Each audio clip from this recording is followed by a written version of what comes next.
Je ne vais jamais négocier de la même façon avec un Canadien ou un Québécois, avec un Américain ou avec un Européen. C'est complètement différent, même dans l'approche définitivement que tu vas faire.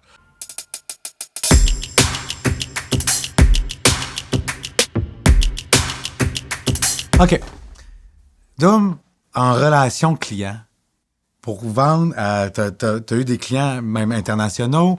Comment tu fais pour négocier? Peux-tu nous donner tes astuces, tes trucs pour la négociation quand tu rencontres un client et tu veux vendre un produit pour pas te faire baiser les culottes, mais pour aussi que l'autre soit satisfait? Faire une bonne négo, c'est quoi pour toi?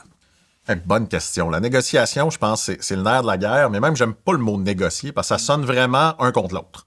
La réalité, c'est que le plus gros problème de la négociation, c'est l'ego.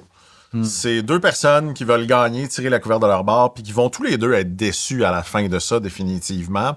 Puis encore une fois, la négociation est tellement différente aussi en fonction du profil de qui t'as devant toi. Je te donne un exemple, je ne vais jamais négocier de la même façon avec un Canadien ou un Québécois, avec un Américain ou avec un Européen. C'est complètement différent, même dans l'approche, définitivement, que tu vas faire. Le gros problème qu'on essaye de vendre, souvent, on essaye de vendre des fonctionnalités. On essaye de vendre des attributs. Donc, on dit, mon produit, grosso modo, il va te permettre de faire ça. Ce qu'on veut dire, c'est comment je vais faire économiser aux gens. C'est comment je réussis à faire qu'ils comprennent qu'en me donnant 100 $, il va en générer 1000. Il va sauver du temps. Il va réussir à être plus productif. On va augmenter ses ventes. Donc ça, c'est très, très important dans la négociation. C'est d'être capable de, première chose, dire, ça vaut quoi ton produit? Pourquoi tu l'aurais? J'achète, par exemple, un jus entre un autre jus. C'est quoi l'avantage que j'ai? C'est peut-être l'aspect de dire, ce jus-là est mieux pour la planète et donc, ça va me donner mieux ma conscience environnementale. Par contre, l'autre jus est la moitié du prix. Donc, c'est de dire, est-ce que je préfère le prix ou la conscience? Donc, il faut aller sur nos attributs produits. Puis, on vient sur la valeur. Un bon exemple, on est sur une négociation en ce moment et on sait que notre prix est un peu élevé et qu'il va falloir le baisser pour gagner la vente. On baisse pas notre prix.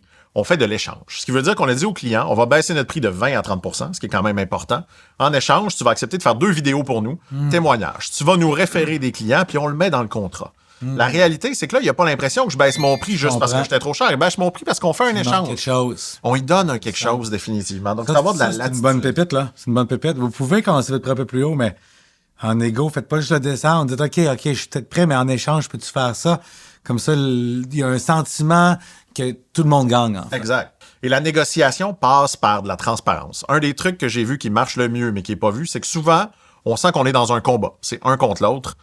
Très, très transparent dans la négociation. C'est ce qui paye le mieux. À un certain moment, si vous essayez de faire une entourloupette, vous essayez un peu de dire à la personne, gonflez votre prix parce qu'il ne sait pas. Moi, ça s'est toujours retourné contre moi. Je l'ai essayé.